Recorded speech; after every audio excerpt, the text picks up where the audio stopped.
ज़्यादा खुशी की बात है कि तुमने अभी मोटिवेशन लेना छोड़ दिया और अभी डिसिप्लिन होने वाले हो अपने गोल पर। या हो सकता है तुम 7 मंथ से अपने गोल पर डिसिप्लिन हो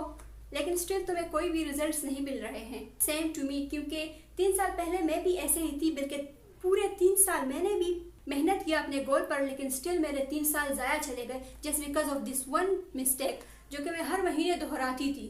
और अगर तुम अपने गोल पर डिसिप्लिन होने वाले हो तो ये मिस्टेक अपने साथ लेकर जाओ, क्योंकि ये तुम्हारा वक्त और तुम्हारी मेहनत और तुम्हारी एनर्जी बचाएगी। 3 साल पहले कंटेंट क्रिएटर बनना था और मुझे कंटेंट बनाना था ताकि मैं पैसे कमा पाऊँ, लेकिन मेरी बहुत ही ज़्यादा बुरी बात, बहुत ही ज़्यादा बिगेस्ट मिस्टेक ये थी कि मैं हर महीने बाद किसी ना किसी से इंस्पायर हो जाती थी और अपना नीश चेंज कर लेती थी।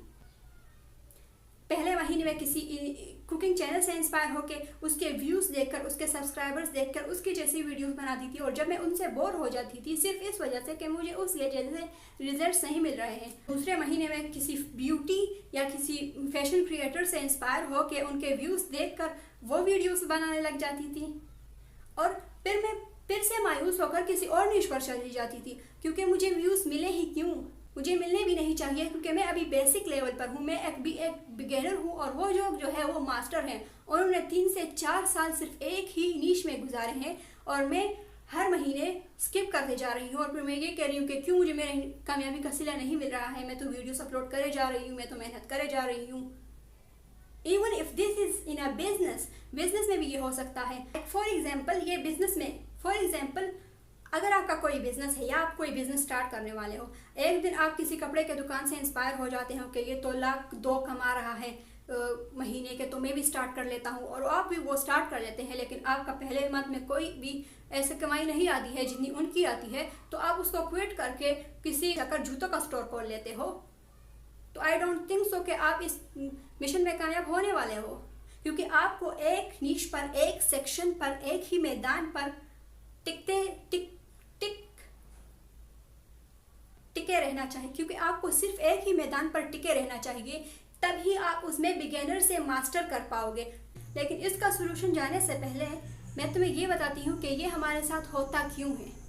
क्योंकि हम उनकी मौजूदा कामयाबी को देखते हैं और उन्होंने जितनी मेहनत पास में की हुई होती है वो हमें नज़र ही नहीं आ रहा होता, और हम चाहते हैं कि हम जैसे ही स्टार्ट ले, पहले या दूसरे दिन हमारी भी इतनी ही सक्सेस आए, हमारी भी इतनी ही कमाई और इतनी ही सक्सेस हमारे पास आए जितना कि वो लोग 8 साल बाद हासिल कर रहे हैं।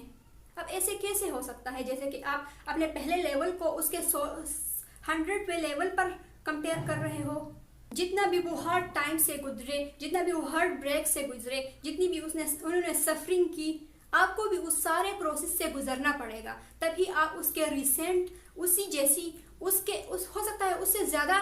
कामयाबी आप हासिल कर पाओ। लेकिन किसी के हाजिर कामयाबी को देखकर आपको अपना नीश चेंज नहीं करना चाहिए, आपको अपना मैदान चेंज नहीं करना चाहिए, और ना ही आपको अपने सेक्शंस चेंज करने चाहिए। जिस सेक्शन पर आप अभी हो उस पर पूरा साल लगाओ, 2 साल लगाओ, पूरी मेहनत ख़त्म कर दो आप उस पर, लेकिन उस सेक्शन को चेंज मत करो। हाँ, ये तब सही है कि आपको नज़र आ रहा है कि इसमें मेरा नुकसान है, या इसमें मैं दिलचस्पी नहीं रखता हूँ, या इसमें कामयाबी मुझे नहीं मिल सकती है। यह भी एक एक्सक्यूज़ ही है, सॉरी। अगर आप मेहनत करो तो सब कुछ मुमकिन है। ये अगर मैं 3 साल पहले इस मिस्टेक को मुझे किसी ने 3 साल पहले इस मिस्टेक को बताया होता तो हो सकता है मैं आज 8 मिलियन के चैनल पर बैठी होती, क्योंकि 3 साल कुछ ज़्यादा छोटे नहीं हैं। 3 साल में अगर एक चैनल पर मेहनत करती, बजाय इसके कि मैं 100 चैनल्स खोल के बैठ जाऊं, हर महीने एक को चेंज करती रहूं और इस पर एफर्ट डालूं, और आखिर में ये कहूँ कि मैं ये तो मेरे लिए बना ही नहीं है। और हाँ, और ब्रूस ली की वो लाइन तो याद ही होगी, वो कहता है कि मुझे उस इंसान से डर नहीं लगता जिसने 1000 टेक्निक्स याद कर रखी हो, बल्कि मुझे उस इंसान से डर लगता है जिसने एक टेक्निक मास्टर कर रखी हो। So this was the video. I think so मैं 1 महीने बाद आई हूँ, क्योंकि मुझे थोड़ा सा काम था। अब इंशाल्लाह हम कंसिस्टेंट रहेंगे